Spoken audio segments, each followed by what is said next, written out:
দেহা আৰু মন দুইটাই দুইটাক যদি সহায় নকৰে মইনো কেনেকৈ চলিম বাৰু।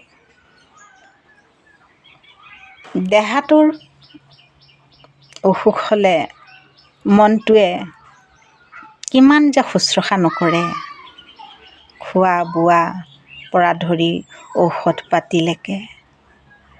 অলপ ঘূৰি আহ বুলিও ক'ব, অলপ খোজকাঢ় বুলিও ক'ব, অলপ শুই থাক বুলিও ক'ব।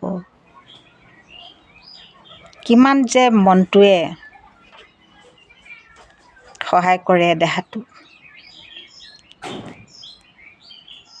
কিন্তু যেতিয়া মনটোৰ অসুখ হয় তেতিয়া দেহাটো মনটোৰ লগতে দেহাটোও যেন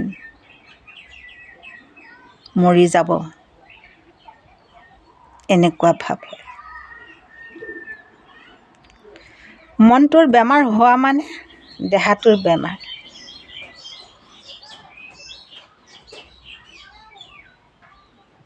মনক সাৰথি কৰিহে দেহাটোৱে যেন ইফালৰ পৰা সিফাল কৰি ফুৰে।